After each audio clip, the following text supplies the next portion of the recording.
3, 2, 1. Welcome to HVAC Success Secrets Revealed, a show where we interview industry leaders and disruptors, revealing the success secrets to create and unleash the ultimate HVAC business. Now your hosts, Thaddeus and Evan. Hey, welcome back to another HVAC Success Secrets Revealed with Thaddeus and Evan, where we have good conversations with good people, and any good conversation worth having is worth having drunk. Cheers. Cheers, buddy. Friend. You know, I thought it was weird when you had that, and like listening to you right now beside you. I thought that was weird as fuck because like I think we've never had a podcast where we've been beside each other in the same room. Once When we were in Texas. Oh yeah, that was right. Yeah. But we had a guest on at that time. So We did. Yes, We did. So Thaddeus and I are actually together. We're in Miami right now. We're at a coaching event, sharpening the axe, getting better ourselves so we can provide more value for our clients.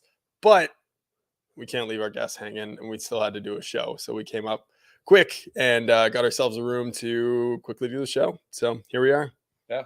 Sorry, Josh Nelson, for ducking out early on the event, but hey, you know what? You are loyal listeners and followers and watchers are more important. We'll tag him in that one. We'll tag him in that one. All right, sweet. So today, what we want to help all of y'all with is the pitfalls of working with a local marketing agency. We're in the South. Yeah. We got to do it. And just pitfalls in marketing in general, and then some of the things that we've learned here that really apply to every single business, regardless of what industry you're in. So I'm excited to dive into it. It'll be a quick show today as we fire through some of this stuff, but excited to do it, excited to get into it. So you want to get us started? Yeah, so I can actually just grab the mic. So we're going old school and holding the mic with this. It's like an actual interview where you got to put it in the guest's face for it. So this actually came as a result of a conversation that I had the other day with somebody, and y'all, Miami is out of the South, close enough. It's still South. It's south of Canada. Yeah. So I wonder what C you all is in Spanish. See something? cerveza, por favor. Yeah, dos cerveza, por favor. Anyways, it came out of a conversation that I had the other day with an individual, and he looked to hire a local marketing company for a website. And the thing about hiring a local and by the way, this isn't a general statement for all the local companies. There are some that will be really good at what they do.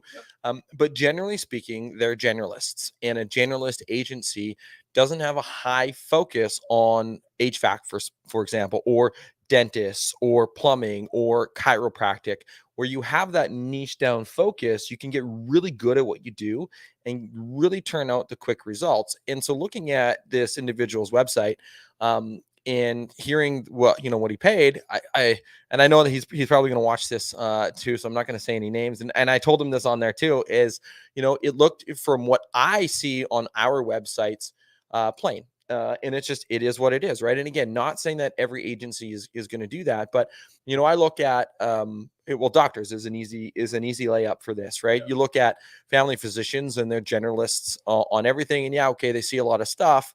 But when there's really something complex, they actually refer you to a specialist, and a specialist goes to school for a lot longer. Generally they get paid a little bit more too, but they know the human part of that body innately. So it's the same thing as a marketing company. And I know that we have other individuals that aren't necessarily in HVAC that watch and listen to this show.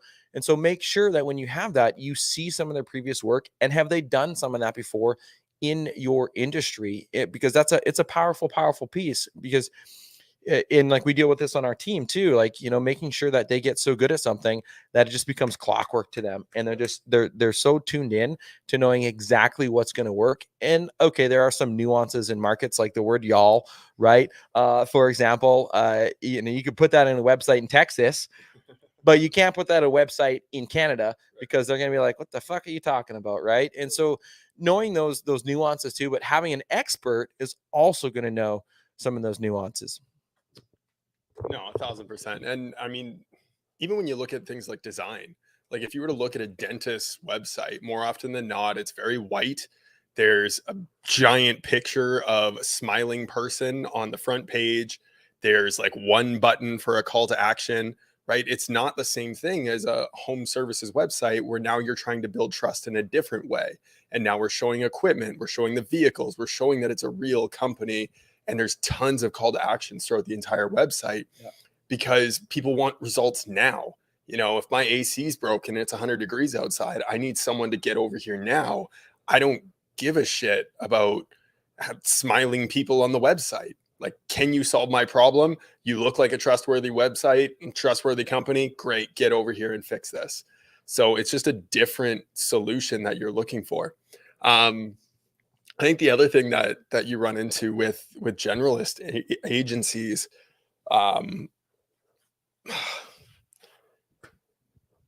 it takes them a long time to produce a result. Right. And whether it's a website and creating content, sometimes they just opt out of the content altogether, and they'll get you to create the content because they don't know what they're talking about. Or with the ads, like they have to do so much research before they can launch a campaign, because every single time they start a new campaign with a new client, they have to learn that industry all over again. And so that's the other huge advantage, is the speed that a specialist can work with and work with you on, is getting your website out quicker, your campaign started faster, and your ads started a lot faster so you can get the calls in faster. So, well, and like when we started our agency, you know, On Purpose Media, we started as a generalist agency, and that's why our name is On Purpose Media, because I mean, we didn't know about going deep into one particular niche at the time. And in what Evan's saying rings so true. Like, we spent a lot of time going over and researching and figuring out, okay, well, what are we going to write for this ad? What are we going to do for this ad? What are we going to do for this website? How are we going to do this website? And just the content involved is just, it's a massive undertaking to be able to customize it and need a big team. That's why I say not everybody, not all general marketing local agencies are like that, but a lot of them are. Right.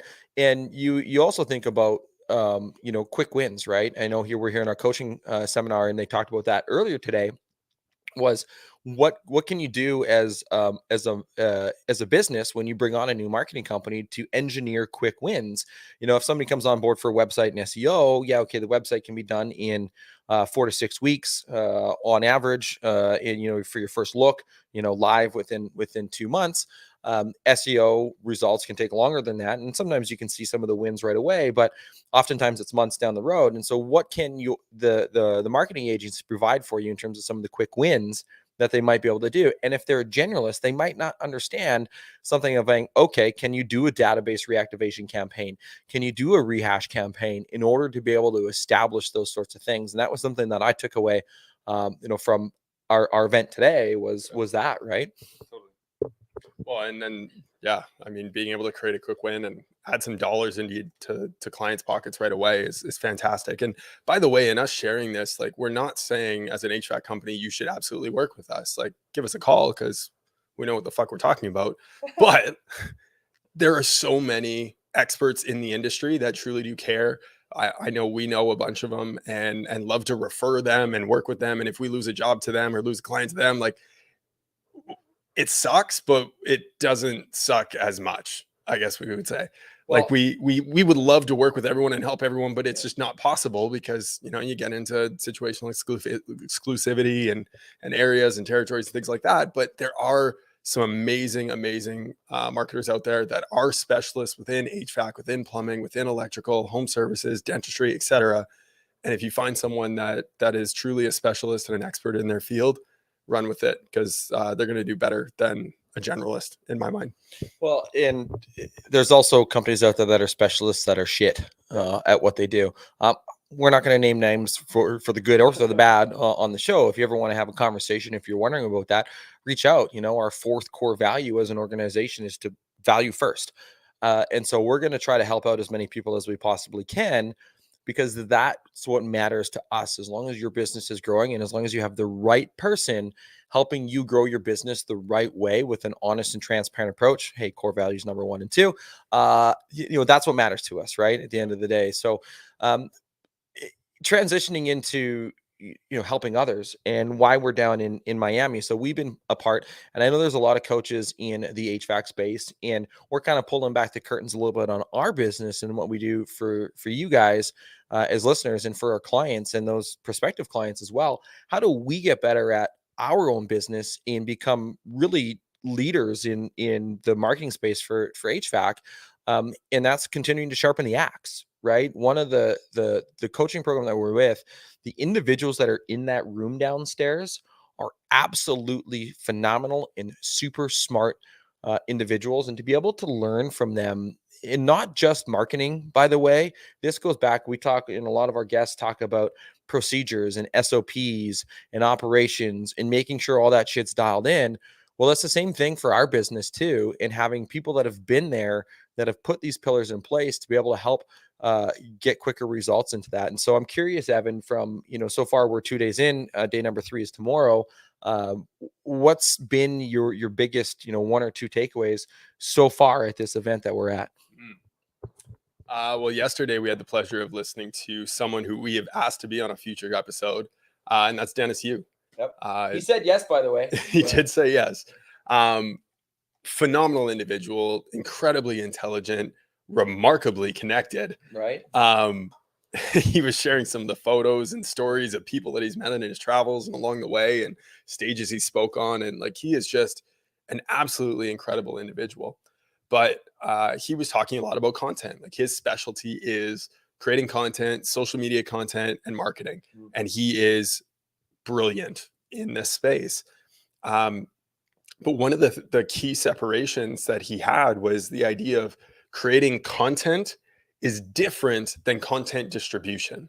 It's a completely separate idea, a completely separate methodology. You can't mix the two, meaning that when you're creating content, right, like this podcast, it's not about Facebook, Instagram, YouTube, TikTok. Like, it has nothing to do with that. It's completely separate from that concept. So don't create content specific for the platforms. Create a lot of content and then figure out what platforms that content makes sense on, if that makes sense. Yeah, and like with that, and figuring out what platform it makes sense on, is you can also repurpose some of the content as well. Like, you look at what my Facebook feed is becoming with it, and I think we tag you in those too, just with the access and Facebook and all those things. I mean, I've been pretty vocal on Facebook giving me the Zuck slap and shutting my account down. Nothing for my content, by the way, or anything that I do there. It's just, it is what it is when you have multiple ad accounts and yada yada yada. Neither here nor there. But the idea is that, I mean, and we had Tersh on the show, 2 weeks ago, 3 weeks ago, anyways, whenever that was, when we had Tersh on, he talked about creating a local podcast for your market. And if you can do that as a business and you do it on video, now you can take this content, you can chop it up and repurpose it. But you can also repurpose it and reshuffle the way that, like, we're right now, we're recording this in horizontal. TikTok and Instagram are vertical. And so you want to make sure, how can you take this episode and make it vertical and make it look good for that particular content? And that's part of that, that distribution process is okay, now we've got it. Now we're going to repurpose it. And now we're going to put it out there. And I'm excited when we get him on the show because I sat down, I happened to be beside him for dinner yesterday. And he, specifically for our podcast, we've been going live at 2 p.m. Mountain forever. And we've been trying to get a couple guests on the show that their schedules don't work for 2 p.m. They can move like an hour or so the other way. And before I was like, no, we're never going to move it. But then we realized, well, if we want to get these guests on, an hour or two either way, it's still going to work out. And so being flexible too in your content is also a big part of it. And then if you don't know what to do with the content, like if I say $1 a day strategy, it's actually $1.28 in Canada. Just because of the, it's funny. Our team asked us, he's like, well, it's not $1 a day. It's actually $1.29. Can we still do them? Like, yeah, just do it. Like, but that's just because it's in Canadian dollars, not in US. But if that's a foreign concept, you're like, well, what the heck do I do with that? Well, then reach out to somebody who does that in their business and can do that for your business to be able to help you out. Totally. Well, and then with that, making content like Gary Vee talks about this, making content contextual for the platform. Yes. And so what the difference is in that is you need to make it make sense for the platform. And I love the analogy that Grant Cardone uses, and he talks about, who you are on Friday night going to the club is different than who you are on Sunday going to church, right? That's the difference between the content that you post on Instagram versus the content you post on YouTube versus the content you post on LinkedIn versus the content you put on your blog. All of them are a little bit different in how they're shaped, but that long form piece of content can contain all of those, right? Mm-hmm. That's the benefit of doing podcasts, of doing long form video, doing educational content. I know we got a client up in Massachusetts that's just starting to get into some long form content, and we're going to be able to take that and use it in so many different formats for him. And it's exciting, right? When clients get excited about creating content, it gets me fired up, because now that gives us options of where we can repurpose that and reuse that, put it onto blogs so that it can boost your SEO, put it onto YouTube, because YouTube and Google, they're the same company, right? So being able to utilize that to help boost SEO, all of those things are helping there, plus getting the extra attention on social media, where when you start to do those things, you essentially become your own media channel, right? People are no longer going to the news to watch the commercials to figure out which companies to use.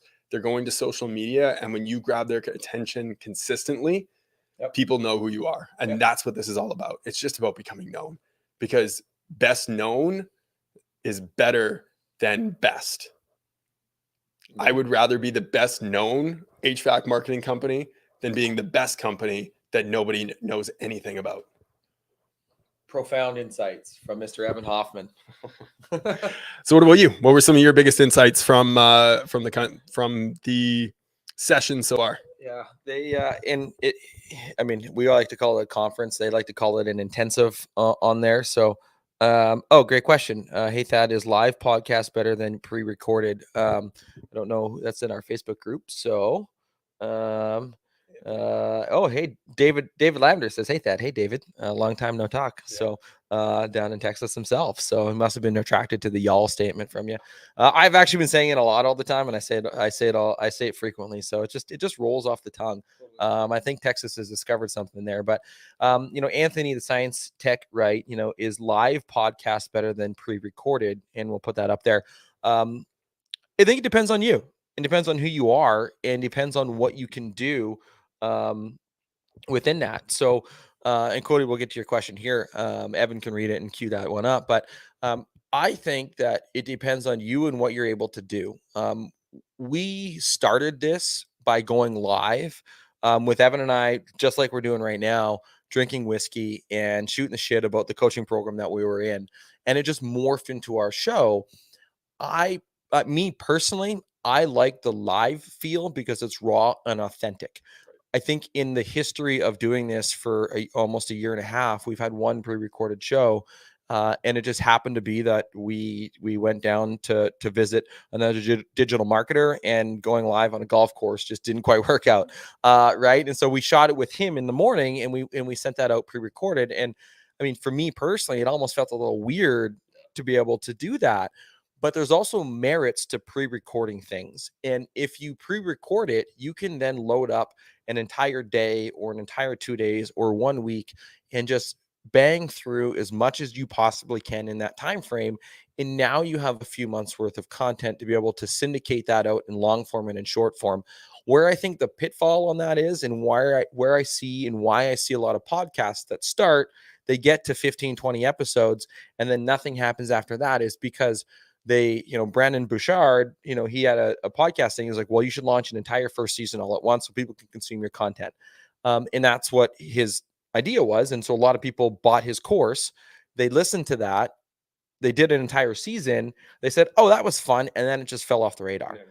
And they never did it again. And even going live, I mean, doing the show, I mean, I will be open and honest that the biggest struggle is sometimes finding guests and lining it up and getting them to bend into our time zone, for and when we go live. I mean, luckily we've been honored to be and blessed to have it booked out weeks in advance. which is the nice part. And so I guess that's kind of your pitfalls on that. The one thing that I have noticed though is that since we started going, I'm going to pump our own tires a little bit here. Since we started going live with our podcast in the space, I knew there was one other one, HVAC Overtime. They went live Fridays on YouTube. They've now started going live in Facebook, but then all these other podcasts have started to also go live with it and they record it. I like it because it's raw and authentic and it's real. There's no take backsies on it. And away we go from there. So hopefully that answers your question. That was long-winded. Well, I also like it because we get like, this is the exact reason why I like it, is because Anthony's able to ask that question and we're able to handle it now. You know, I love doing these shows for you.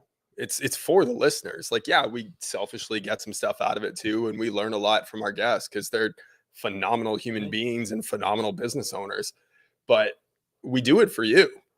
Yep. And when you're able to tune in and ask those questions live and get your questions answered, now we can really add a lot of value, because we try to put our heads into it as, you know, what is it that the viewer would want to hear or the listener would want to hear next from this guest? Yep. But there's so many things that are happening during the episode that we're having to manage that can sometimes be challenging. And so getting those questions from you is so impactful and it adds so much value to the show. So that's why I really love the live. Well, and I did say that, I'll just take the microphone. I was going to get you to hold it for me the whole time. And I was actually saying this to another marketing agency owner at the table that we were at, and they were asking me about our podcast and our show. And like, we provide value to even other digital marketing agencies as well. And that was one of the things that I really like too, is the engagement that you can get from this to be able to really drive that forward. So my biggest takeaway, because I don't think I answered that question. I think you asked it and then we went down the rabbit hole of Anthony's. Yeah, we wanted to answer Anthony's questions. Cody's was more just a statement, you know, of, and I like this actually, and you know, just to flip back to it, pop it up to it, you know, I like it. You know, I like it. We're talking about obviously the local generalist shop. You know, why would I pay a local generalist shop? I'm paying them a lot of money, and on top of that, a lot of time for them to figure out what they need to do. Just hire experts in their specialized field. The specialists are cheaper due to knowing what the hell they're doing. Exclamation point. I would say that sometimes they can be cheaper. Most times they're probably going to be more expensive, but they also know what they're doing, right? And that's the other part, is what's your ROI? You know, you're going to pay somebody, a generalist, to figure it out along the way, where you hire the specialist. It might cost you a little bit more money in terms of the monthly retainer, but your ROI is higher because they don't have to figure it out as much, other than like market nuances, right? On that. So back to, you know, what my biggest takeaway so far, you know, is, and it was one of the messages yesterday, and it talked about process. Did I say that? Like process, not process. Process. So process is how you're supposed to say it, or is it process how you're supposed to say it? I don't know. I say process all the time, so maybe I'm starting to change my grammar. But process versus procedure, and talking about standard operating procedures. Oh, he's looking at TikTok. Come on, man. We're on a podcast. It's actually not TikTok. I think it was Facebook. So process versus procedure. And you can have great processes in your business, but if it's not a procedure, they're going to break down. They're going to fall apart. And when they break down, they fall apart. Your business isn't able to be able to handle an influx of new business. So you think about summertime, we're coming up onto that. It's going to be stupid crazy for almost every single person in the HVAC space. If you only have processes, they're going to break down. They're going to fall apart. You need to put it into a procedure, and you need to train the shit out of your team on those procedures in order for them to be able to capitalize, take advantage, and not have shit fall apart. So I think that was probably one of my bigger takeaways in that, to be able to handle that. No, 100%. I don't even really have much to add to that, because I am not very process or procedure driven. I just kind of go off the whim and figure it out. Well, but that's also your. So we had the Kathy Nielsen with her Intermetrics report. You did yours, I did mine. I don't think I forwarded it to you, but like, that's me. I'm driven on process and regulation, where you're not. Yeah. Right. But that's also a good compliment too, in terms of business, and saying, okay, well, who's in your organization to be able to handle that. And we talk about, Cody Johnson and specialists, right? Who's in your organization that's a specialist? Do you have if you can't afford a full-time CFO, do you have a fractional CFO? They're specialists in looking forward into your business and projecting, right? Do you have a specialist bookkeeper? They're great at what happened in the business. Do you have a great accountant? Because they're going to minimize the amount of tax exposures that you have. Do you have a good lawyer on hand in case you need it? Do you have all of these pieces in place to be able to help grow your business by hiring the right people in there? Like, I'm okay. And I was actually talking about this with the other person, not Dennis Yu. He's the smartest guy in the room. But the other guy that I was beside at dinner, and we are talking before we chatted with Dennis, he's like, I'm happy to be the dumbest person in the room right now. And he says it's also inverse for him. And like, I think back to some of my previous days in Cutco and Best Version Media, people are always seeking out answers from myself. And now I'm the one seeking out all those answers.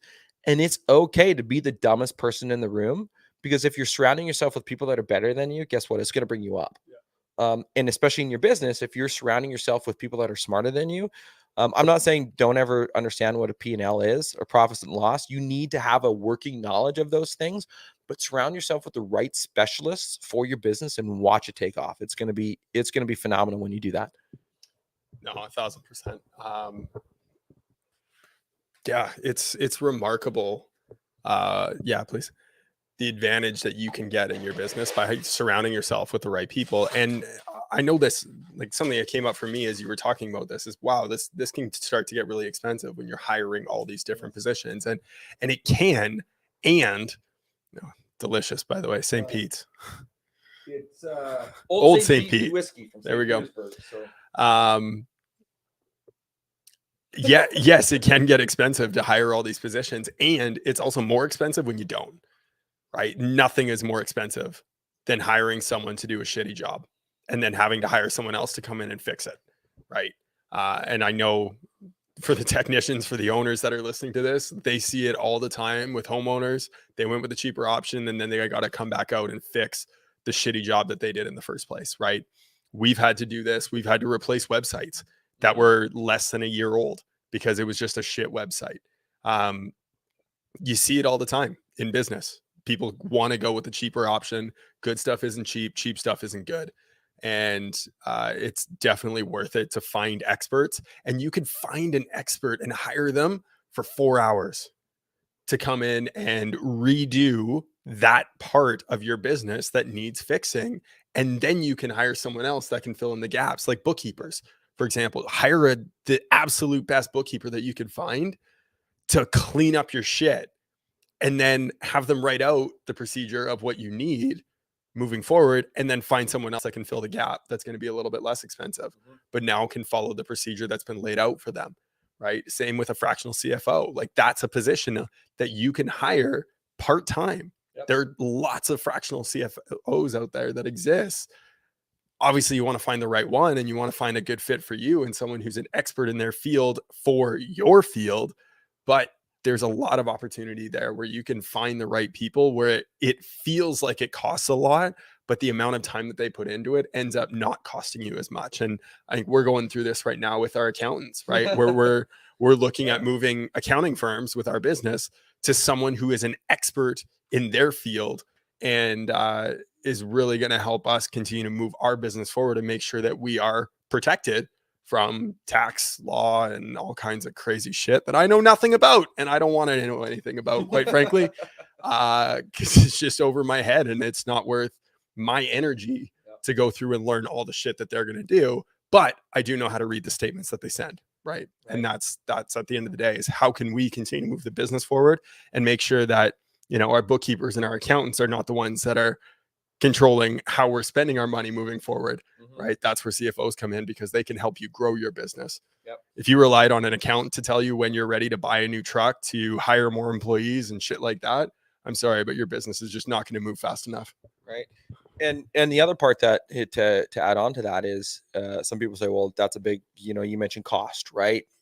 That's a big cost to hire those individuals. On the flip side, what's it costing you not to hire those individuals? What's it costing you not to hire a marketing specialist in HVAC? What's it cost you not to surround yourself with people that are going to bring your business up? And that's the way that you need to think on it, is what's your lost opportunity cost, right? I always think of the word free, right? And you look at the accountant will say, okay, well, that's free. It costs you nothing.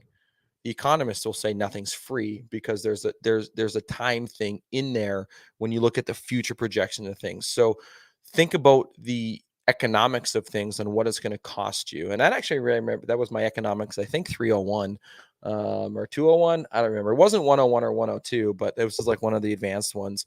The guy was actually from Ghana, phenomenal teacher, but learned quite a bit from him. That stuck with me is there's nothing for free, even though it could be $0. There's an opportunity cost somewhere in there. So as we wrap things up, we actually do not have a random question generator for today. I can pull one up quick. I'm just going to make one up off the top of my head. Go for it. What is the best part about flying?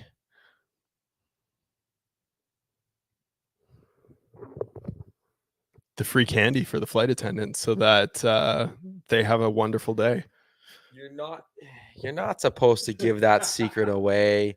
To be honest, most people won't, but I'm not going to elaborate on it. I don't want to give that secret away. Reach out to us, send us a DM on that one. All right, so I got one for you, and it's funny because this is actually a question that we have asked on the show before, and the random question generator gave it to us again. What was the last book that you gave up on and stopped reading?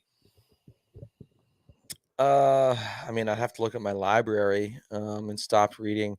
It's actually funny. I went to grab a book for the flight down here, the 2 flights to get down here. And I'm like, I'm trying to find my bookmark that I normally use. And I'm like, it's in this book. And I get like halfway through, and there's a business card, my business card, and there's a bookmark.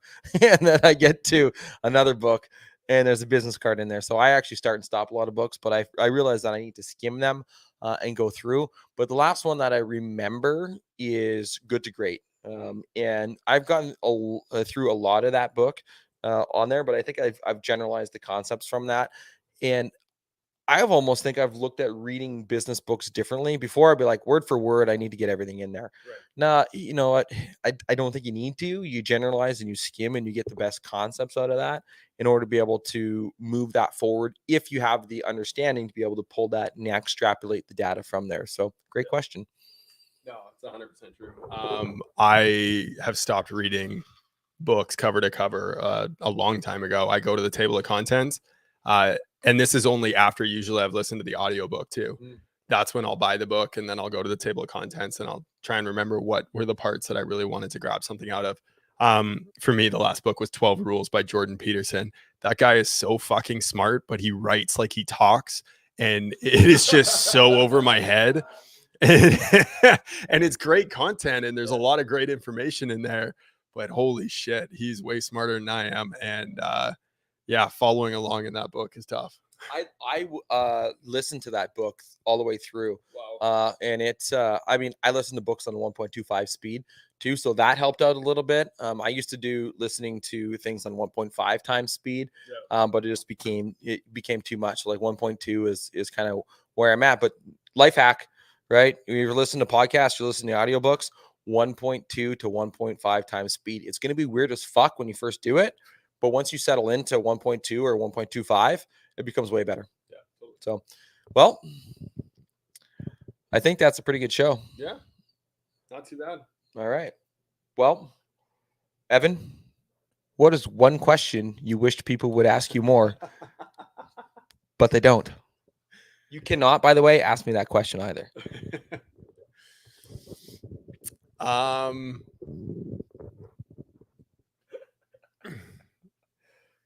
See, we fucking stumped him.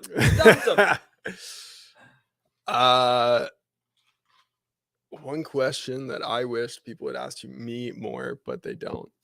I'd probably go with something around there's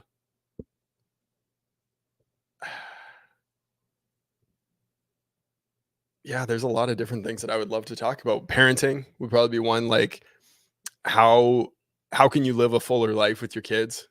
Okay, well, let me ask you the question. How can you live a fuller life with your kids? Be present. I learned a long time ago how you spell love is Time. It's being present, being fully aware, and just, when you're there, right? The past is the past. The future hasn't come yet.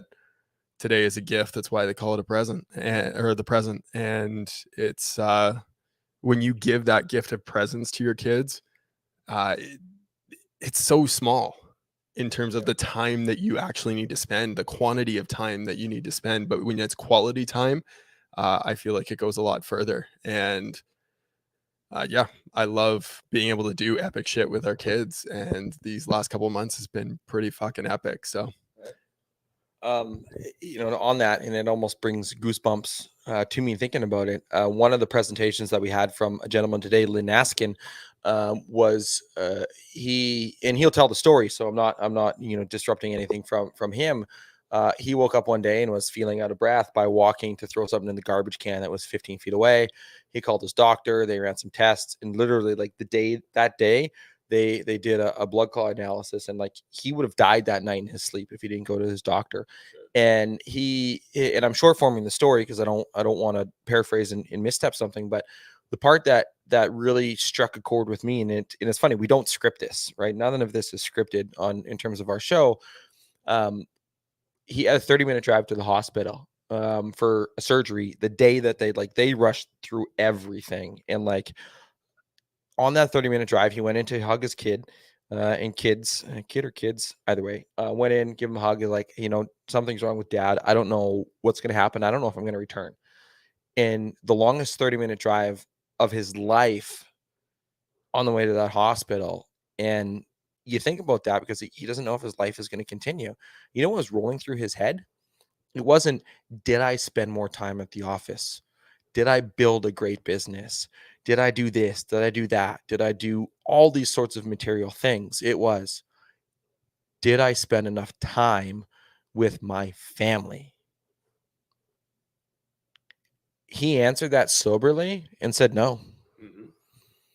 And it changed his life perspective because he went through that. And so do not ever discount the time that you spend with that. I know I'm guilty of that myself, and sometimes getting too far into the work, not enough time with the family. And so it's a good recognition to be able to do that. So great answer on that. I almost might start, I'm thinking about it too. It's like, imagine, right? Imagine. So, Evan's going to read this question while I try to awkwardly fill the void while he reads it on there that came in. But so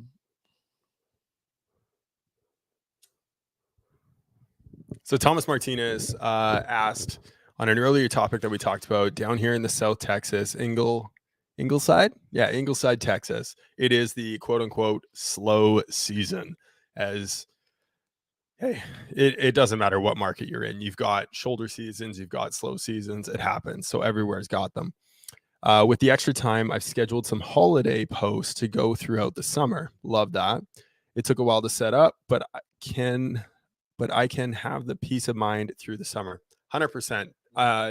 Utilizing the shoulder seasons, I think, is something that not enough people do in terms of being able to work on the business during that time so that you're set up better during the busy season. That was something that we talked about last year. We did a podcast last summer of, did you document what went well this summer and what didn't? And if, someone sat down like perhaps Thomas did and noted, well, hey, we didn't have the social content going out because we were too busy and too in the business. Well, there's a great solution for it. So great job, Thomas. I love that tip. And for anyone listening that got some value out of that, Thomas Martinez, make sure you hit him up and say thanks. There we go. Well, until next time. Cheers. Cheers. We're so out of sorts with this. There we go.